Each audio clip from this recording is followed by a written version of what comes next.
Hello and welcome. Thank you for joining us for a webinar focused on the International Energy Agency's recently released report, The Future of Energy, the Future of Electricity in the Middle East and North Africa.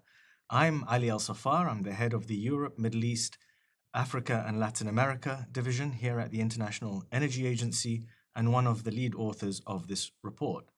I'm joined today by my colleagues Brent Warner, the head of the power sector unit at the International Energy Agency. Next to him by Nadim Abillama, the Middle East and North Africa program manager. Yasmin Arslan, a senior analyst in the power sector unit. By Sangeeta Harmson, a modeler in the demand sector unit, and her colleague Anthony Vautrin, also a modeler in the power demand sector unit. Before passing the floor to my colleagues to go through some of the main findings of this report, I wanted to spend a couple of minutes to explain to you just why the International Energy Agency felt like it was the right time to look into this issue. Now, oftentimes when we think of this region, when we think of the Middle East and North Africa, we think of a region that's been central to global energy markets as an exporter of oil and gas. And this is quite in keeping with its major status as an exporter. But the region is very diverse and there are underlying trends that we felt we needed to shed some light on, and what was happening specifically on the demand side in the countries across this region that might have gone a little underappreciated. Electricity use is surging, and this is driven by demand for cooling and for water desalination, as well as to fuel the growth of cities, the electrification of end-use sectors, and the digitalisation of economies. How countries meet this demand will have a profound implication both on the regional economies themselves, but also on global energy markets. And what you'll hear in a few minutes from my colleagues is the extent to which past demand has been met singularly almost by oil and gas. But more recently, countries have been charting a different path. And this is something that we will see being presented in the numbers from everywhere, from Morocco all the way to Iraq. You will hear a story of a diversifying electricity mix. Now, what you'll hear us recognize is that the Middle East and North Africa is not a homogeneous region. We've gone to great care across our analysis to ensure that the regional analysis is also includes some country-level deep dives and some country-level analysis. Now, of course, it's known to everyone that this is a country that has some of the world's wealthiest countries. It also has some of the world's poorest countries. And the way that impacts energy and the way that is consumed can be quite profound. At the same time, it's home to exporters and it's home to energy importers. And this too has an impact that we've taken great care and attention to try to include in our analysis. But there is a commonality apart from these differences. And part of that commonality is in the fact that the countries of the Middle East and North Africa are warming at an alarming rate. What you'll hear from my colleagues is the extent to which this is happening and the demands this and the implications this has on the demand for cooling, on water desalination, which are really the great equalizers in this region. Now, I want to say a couple of things about the process, how we delivered this report, how we worked on the analysis. From the outset, we chose to be very collaborative and to rely on experts from within the region. My colleagues and I were very grateful to counterparts in Oman who hosted us for a technical level workshop earlier this year, and have been in contact with policymakers, with people from industry, from governments, from across pretty much all of the countries of the region throughout the analysis, throughout the modeling exercise, and throughout the writing of this report. We are profoundly grateful to all of the experts, many of whom I see are actually in this meeting today, for their expertise, for their time, and for their diligence and for their advice. We have had the opportunity to engage with over 100 experts and policymakers in the region, and they were a very big part of this report. The report itself is available to download for free on the IEA website. That's iea.org. So I would encourage you to do that if you haven't. Today, what we're going to be doing is hearing from some of the lead analysts for this report, some of the lead authors on the various aspects of the report itself. But then we're going to switch to a questions and answers. So hopefully we'll have around 20 minutes towards the end. So please make sure to put those questions in the chat. Now, I want to end by saying this was a collaborative process, not just with external stakeholders and regional stakeholders, but within the IEA itself. You see before you today analysts from the World Energy Outlook and from the Global Energy Relations divisions, but this was a collaborative process across the IEA, and we are grateful to our colleagues from across the divisions, including the Renewables Division, for all their work on this report. Without further ado, I'm going to pass to my colleague Nadeem Abillama to take you through the first couple of slides. Thank you very much, Ali, for the introduction, and thank you everybody for attending. As Ali mentioned in his introduction, this region carries with it a very specific context. It's very difficult to understand rising energy demand, rising electricity demand in the region if we do not put that into a wider macro context. So the Middle East and North Africa is an outlier on many of these macro indicators. The first one is population growth. Over the period ranging from 2000 to 2023, population has risen twice as fast as the global average. In terms of energy demand growth, energy demand in MENA has risen 2.5 times as fast as the global average. If we add to that temperature increases, we can see that observing temperature increases between 1980 and 2023, the region is warming more than twice as fast as the global average, with some parts of the region experiencing, for instance, extreme heat that is even higher than that in parts of the region, and not only in the summer anymore. But one of the factors that we were particularly interested in understanding for the purpose of this analysis is the change in energy intensity of GDP. In other words, how much energy do you need to produce 1 unit of GDP? If we look at the period ranging from 1990 to 2023, it required more energy in the Middle East and North Africa region in 2023 to produce 1 unit of GDP than it did in 1990. When you compare that to any other region in the world, the MENA is the only one where this ratio has increased over the period. So that raises a lot of questions about, or I would rather say, sheds the light on the energy efficiency improvement potential of the region, both on the supply and demand sides. And this is what my colleagues will go much deeper in detail when we pursue this presentation. But as my colleague Ali mentioned earlier in his introduction, this region is a particularly diverse one. So as you can see, the region holds some of the wealthiest countries when it comes to GDP per capita in the world, but also some of the poorest. And it's interesting to see that the ratio of GDP per capita between the wealthiest and the poorest country is 140 in the region.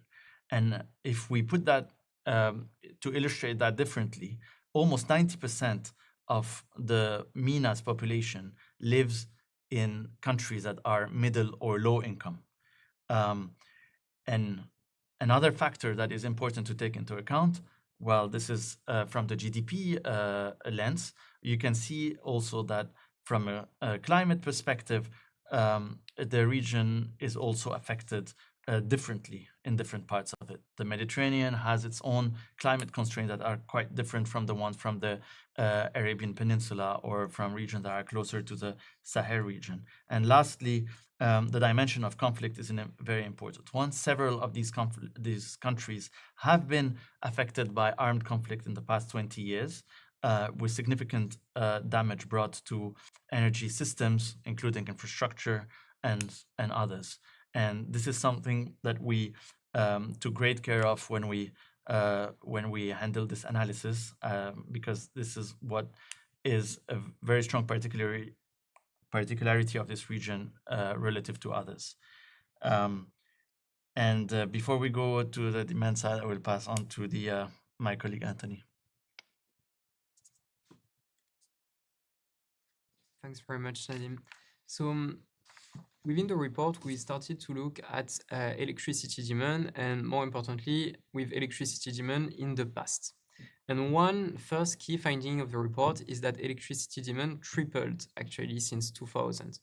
The increase is very significant. It's a growth of 1,000 terawatt-hour within those 20 to 25 years. When we try to compare that growth with other regions in the world, it's actually the third largest growth, only after China and only after India. Then, when we look ahead to 2035, based on today's policy settings, we find out that that growth in electricity demand is set to continue. So there is a rise of 50% in electricity demand. Again, it's quite significant. When you compare to other countries in the world, it's actually as much as all the electricity consumed each year in Germany and Spain combined. So for that analysis, we wanted to better understand and shed light on the key drivers of that electricity demand growth. So for the past, it's actually all the drivers that Nadim mentioned: population growth, GDP, income, appliance ownership, for instance. But for the future, the picture is changing. We identified two key somehow pillars in the region that are very specific and that we do not find at such a magnitude in the rest of the world, which are space cooling and water desalination. When they are combined, they make actually 40% of the electricity demand growth by 2035. It's much higher than the global average. And we're going to discuss those pillars in a bit more detail with the coming slides. There are other factors of growth. Of course, the growing ownership for appliances, growth in industry, also including some electrification, the expansion of cities. Well, we also identified, let's say, new drivers of electricity demand growth that have a smaller but growing share. One of them, for instance, is the electrification of transport. And that's something that's already happening with significant EV sales in Jordan or in the UAE, for instance. There is the digitalisation of the economy, more data centers are being installed, and we also see in the outlook a growing interest for hydrogen, and actually hydrogen production mostly for exports. So that's highly contingent to clean hydrogen, low emissions hydrogen demand in, for instance, the EU, China, Japan, Korea, mostly in industry. So let's try to focus on those two pillars that we mentioned. The first one is cooling. And it's very much tied to the region climatic conditions. So in summer, the temperatures often exceed 40 degrees and there is a limited relief at night somehow. And we've seen also with Nadim that the region is warming faster than the global average. Cooling is making around 25% of annual electricity demand, which is already very significant. But actually, it's concentrated in the months with the hottest temperatures, and that's what we see with the hourly analysis that we conducted. And at peak, so when the temperatures are the highest and the electricity load is the highest, cooling is actually making half of peak demand. It's something which is truly unique compared to the rest of the world that we could not find elsewhere than in the region in today's systems. And actually, it's something which is very relevant, not only because high cooling demand means that we need to produce more electricity, but because it's putting light on the security of electricity systems and even more on the resilience of those systems, because cooling demand is highly sensitive to temperature and, more importantly, to heat waves. So anytime there is a heat wave, then it puts at risk somehow the electricity system in the region. So AC ownership is quite high in some countries. So in the GCC countries, for instance, almost at saturation today, but it remains very low in the rest of the MENA region, around 20%. So it's poised with growth. And indeed, as we discussed in the previous slide, cooling demand increases in the outlook. And the impact on peak is significant because more than half of the growth in peak demand is from cooling only. So the same issues of electricity security and resilience remain somehow. But there is one way to first curb demand growth and second ensure that systems are more resilient, which is efficiency. And today, ACs that are in the MENA region, their efficiency rating is actually half of the efficiency rating in Japan. And we see some minimum energy performance standards or some financial incentives being developed. So thanks to more efficient AC sales by 2035, it avoids actually 35 gigawatts of peak demand for the total region. It's quite significant because it's as much as all the electricity system which is installed in Iraq today. So that was for cooling. And now let's focus with my colleague Sangeeta on the second pillar, which is desalination. Thanks, Anthony. So as Anthony mentioned, the second pillar driving electricity demand growth in the Middle East and North Africa is that of water desalination. If we start off by looking at the world, we see that water use is about 20% of water availability, which refers to the availability of renewable freshwater resources such as rainfall. But in the MENA region, the water availability is much lower, and that means water use is almost at the same level as availability.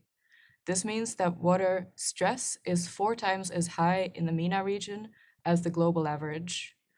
And in fact, 7 of the 8 most water-stressed countries in the world are in this region. Also, water stress can be concentrated geographically, which means that some areas with almost no renewable water resources, they tend to deplete their non-renewable water resources, which is not sustainable in the long term. Instead, countries in the region for decades now have been turning to desalination to produce fresh water. And we see at the historical capacity additions, we see a growing trend. So today, the capacity has quadrupled since the year 2000, and production is at levels of producing 12 billion cubic meters per year, which is equivalent to the annual flow of the Euphrates River. There are several major desalination technologies, which include multi-effect distillation and multi-stage flash, which are shown in yellow and orange here. These are thermal desalination technologies, and they tend to use fossil fuels for their energy. On the other hand, we also have reverse osmosis, which is membrane-based, meaning it essentially pushes water through a membrane to desalinate it, and is powered by electricity. So historically, the region has been installing a lot of thermal desalination capacity, but in fact, the last major thermal desalination investment was in 2018. And since then, the region has been turning more and more to reverse osmosis. Looking at the rest of the world for context, we see that they have already been using mostly reverse osmosis for a long time. And actually, 90% of the global thermal desalination capacity is located in the MENA region. We also see that in recent years, capacity additions in the region have been twice as high as in the rest of the world combined. Now, looking forward, we performed an analysis looking in detail at country level, at their water resources, their national water strategies, and also factoring economic growth. And based on this, we see that by 2035, desalination capacity in the region is set to triple.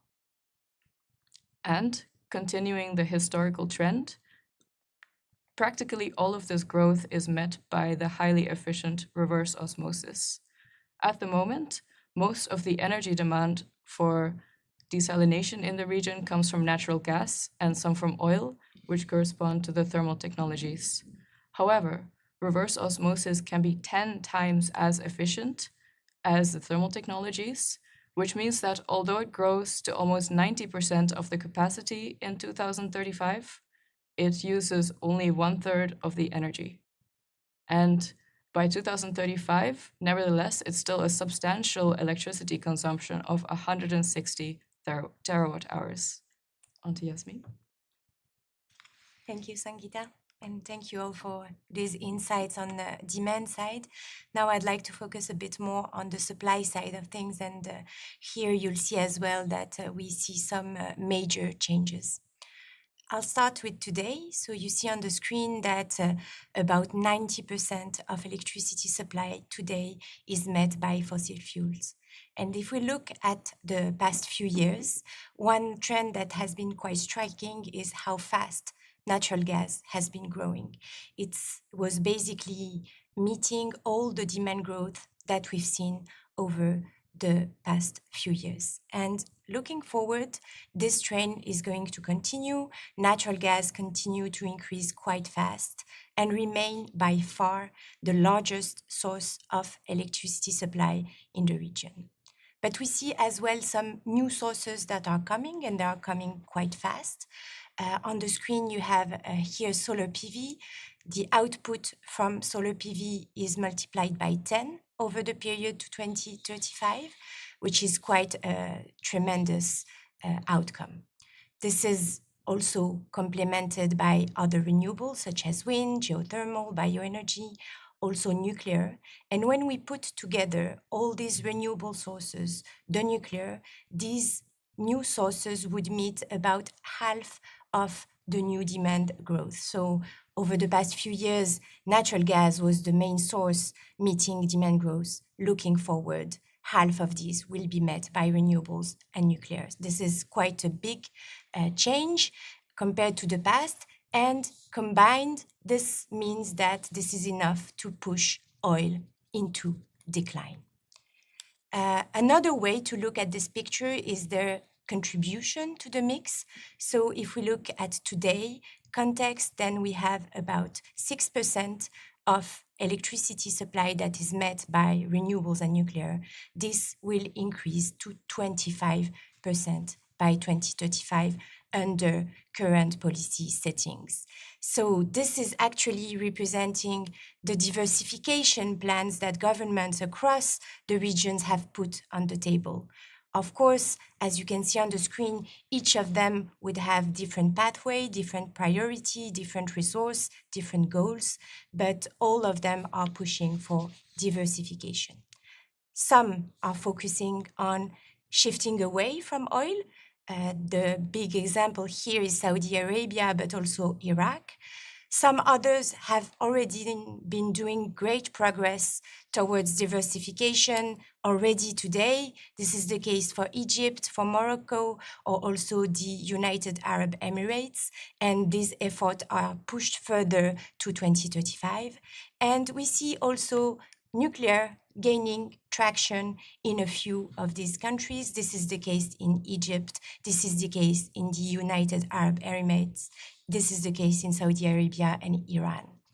So when we look at this picture, we see a lot of pathway forwards, but there are a few things that are common across all these countries. And this is the role of gas and the role of solar PV to meet new demand growth. So why these are key solutions, why these are meeting most of demand growth?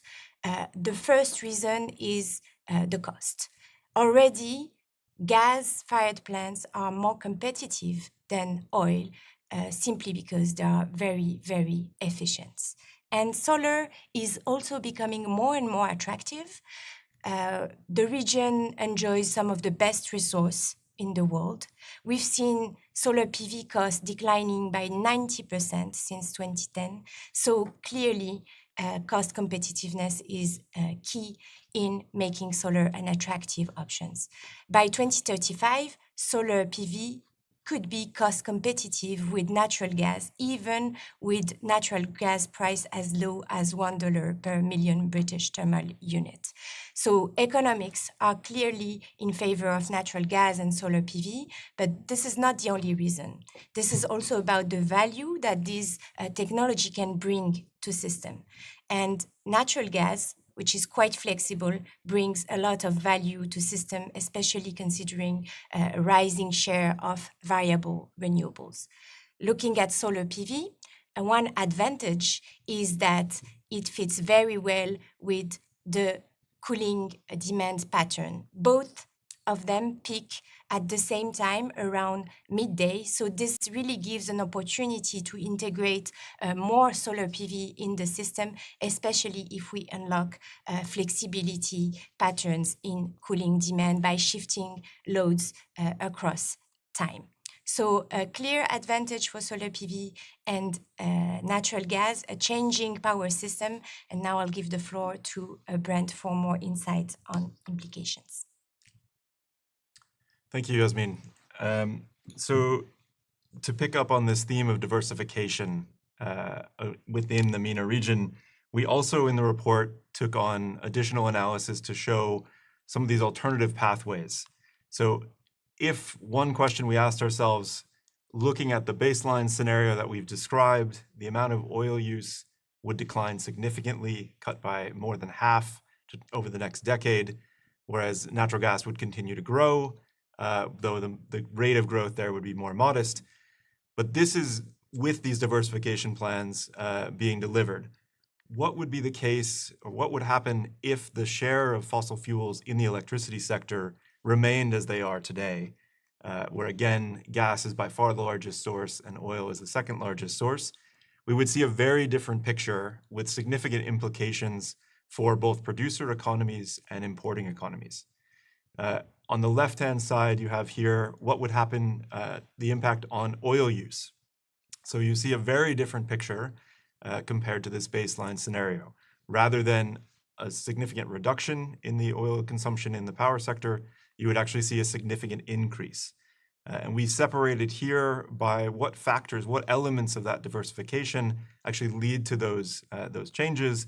And here we clearly see that renewables is by far the largest driver of that reduction, also complemented by an increased displacement, so replacing oil with natural gas. We also see here the growth of nuclear power. And in total, we're talking about a difference of 2 million barrels per day by 2035. That is a very significant share of even the global spare capacity for oil production. So this is a very large number, even in a global sense. But clearly for the region, you're talking about a very different outcome in terms of oil use in the power sector. And if we look at natural gas as well, we see major opportunities there. What diversification also leads to is rather than a modest growth and opening or making gas available for export, we would see a very linear growth for natural gas in total. And a lot of this we've identified in the report is also based on the availability of improving the efficiency of natural gas power plants. This can be done in a variety of ways, from more operation and maintenance, more maintenance to improve those efficiencies, but also newer types of power plants there. Better utilization of those assets can significantly reduce that amount of natural gas, as well as the shift to renewables. Now, in total, we're talking about over 100 BCM of gas, so 100 billion cubic meters of gas. And to give you a sense of how enormous this number is, this is nearly the amount of LNG, of liquefied natural gas, imported into the European Union today in total. So that is an enormous amount of natural gas that can be avoided in terms of consumption within the region, made available for export, and also reduced imports. So then when we quantified then what kind of financial impacts this is, so this also puts the region on better financial or fiscal footing. Here we're talking about this diversification would mean, or the lack of diversification would mean that there would be 80 billion less in export revenues between the two fuels, and also there would be 20 billion more in import bills.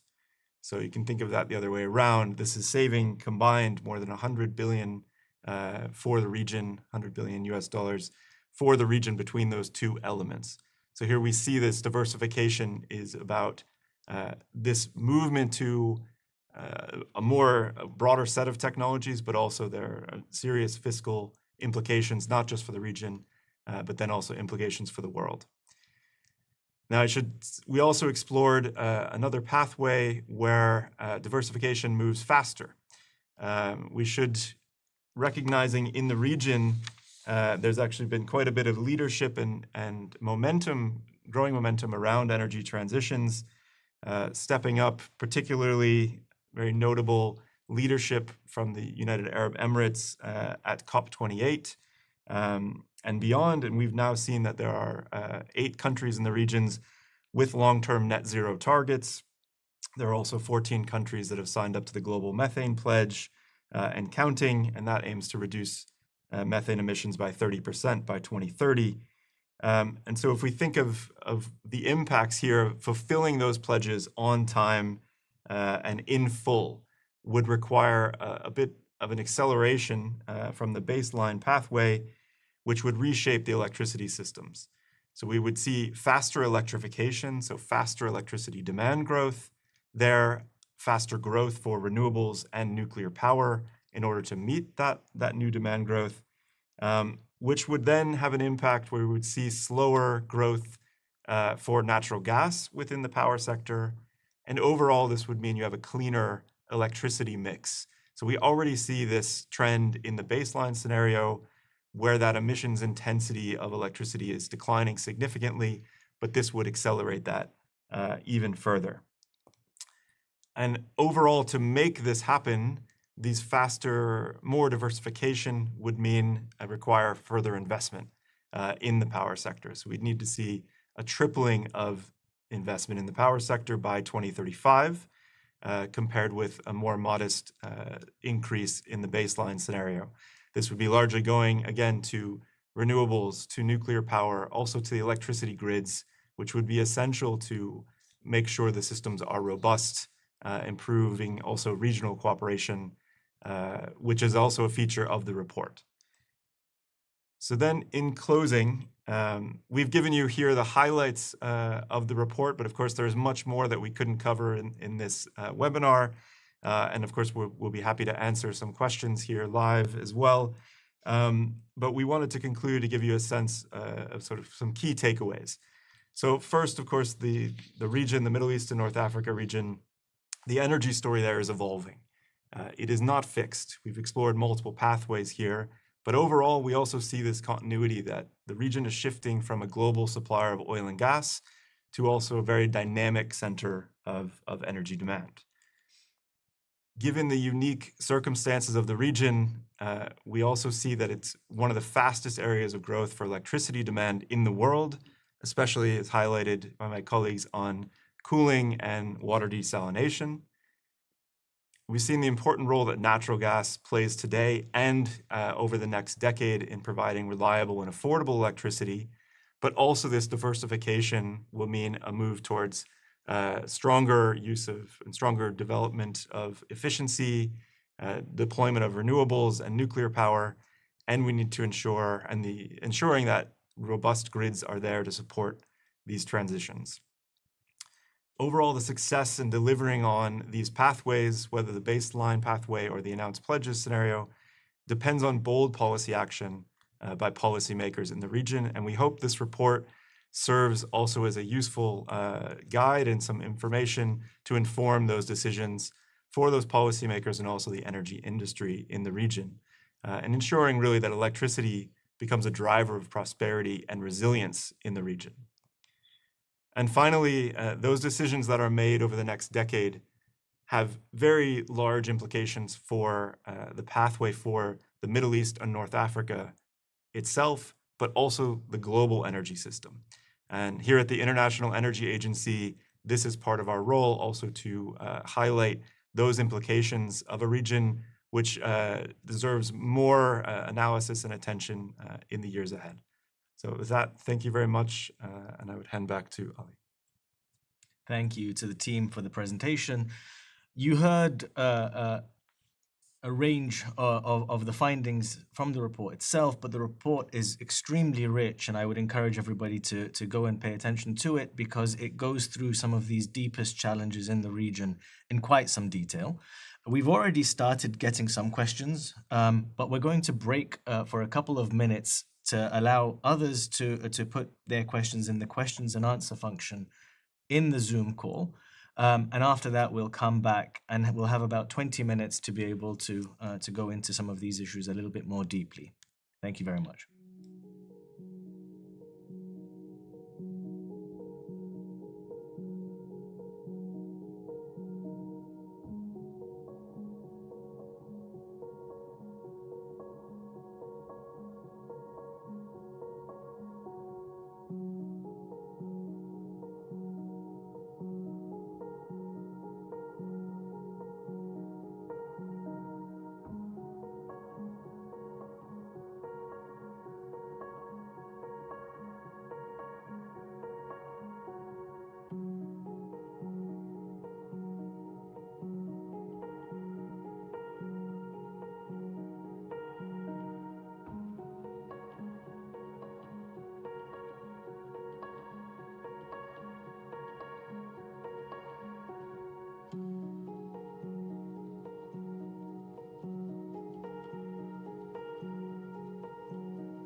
Hello and welcome back. We are starting to get these questions thick and fast in the Zoom, and so we're going to be answering some of these in turn.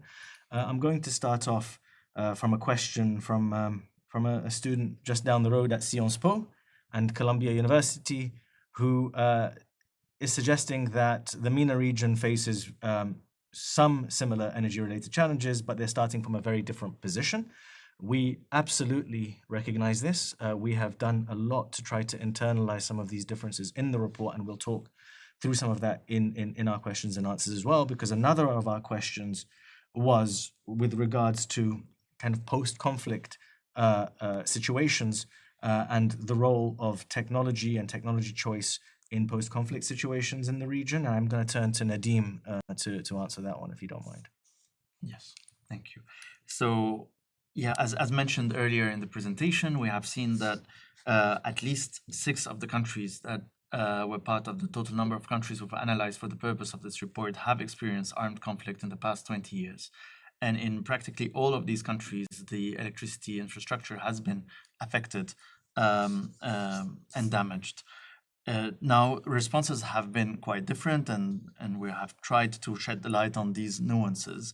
In many cases, as in the case, for example, of Yemen, of Syria, of Iraq, of Lebanon, we have been witnessing a fast deployment of solar PV and decentralized solar PV, not always in a driven by policy, but rather by the need. A lot of fuel supply disruptions have been witnessed in these countries. And with, as my colleagues have said earlier, with the declining cost of solar panels, this trend has accompanied the fast deployment. Now, I want also to nuance that point with what we have seen in other places, essentially in an oil and gas producer like Libya, where fuel supply disruption has been less intense than it has been in other countries. We could not see the same increase in decentralized PV deployment. So this is very important to take into account those different specificities. Now, so all the colleagues here have worked on the issues of integration, and a lot of this fast deployment of decentralized PV comes with an integration challenge in the long term. If we want to do like more long-term power system planning, this is an emerging challenge that would need to be taken into account. Yeah, thanks, Nadim. And I think, here at the IEA, we've done a lot of work on decentralized power in countries that are electricity deficit. I think the power sector team and us, we've worked on, for example, an in-depth study of Iraq, and even in countries that are fossil fuel rich, diesel gensets can be quite costly, they can be quite problematic. And so I think that switch away because of cost and because of local air pollution is something that even post-conflict societies are moving increasingly on.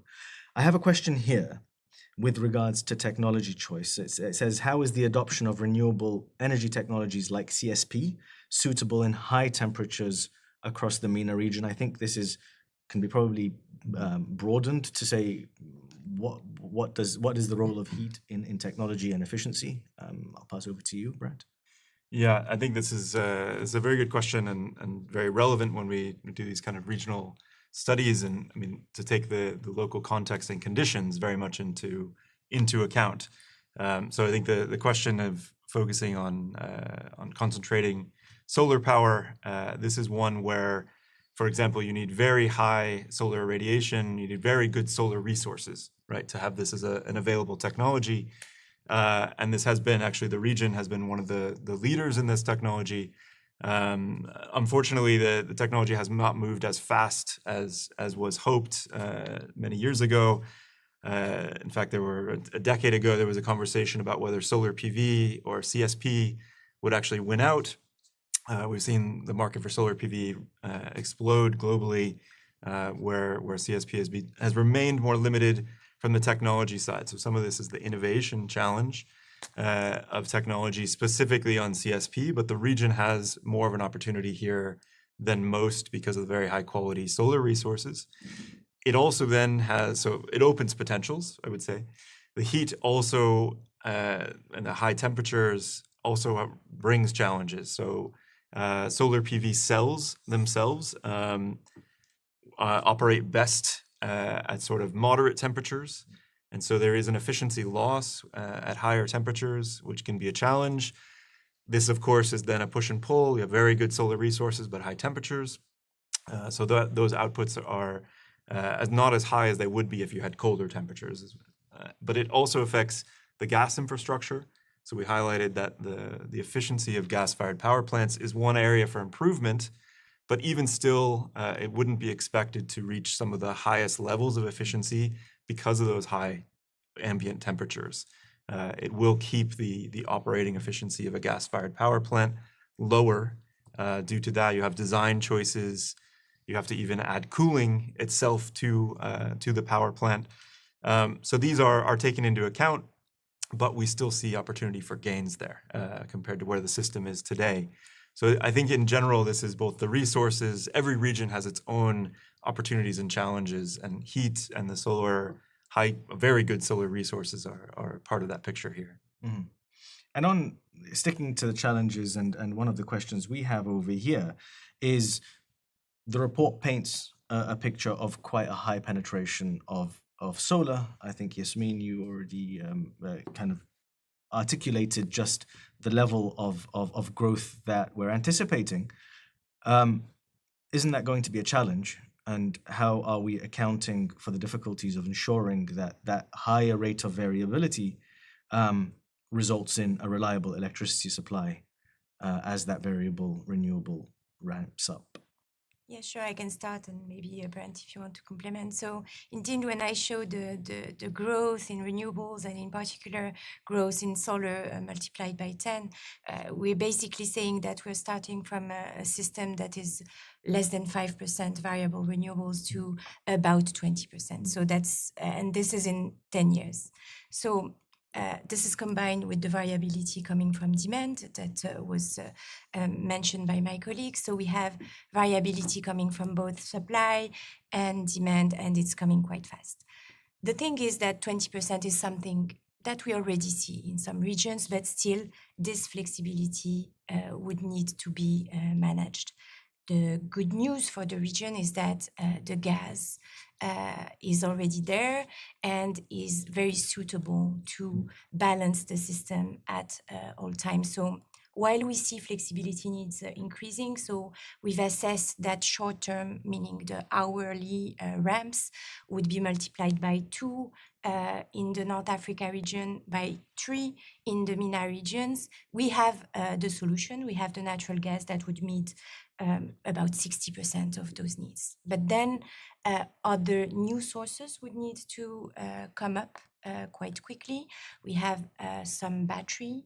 We would have some demand side response to help complement the gas. And of course, underpinning all this, we would need robust grids and more interconnection, or if I may say, best use of the existing interconnection that are already present in the regions. Maybe I would just add a couple points to that. Is I think this, it's worth keeping in mind that the world average today is about 15% of electricity comes from wind and solar. So what we're talking about here for the region is to go just beyond the global average by 2035.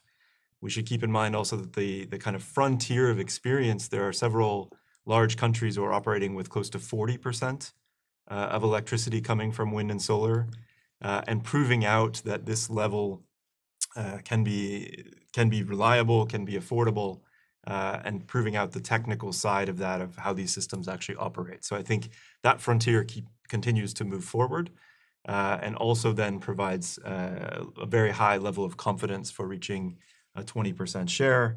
And I think just to reinforce this point on electricity grids, stronger regional cooperation here within the Middle East and North Africa is a very big opportunity, I think, to reinforce and to improve the security of electricity in the region. Yeah, absolutely.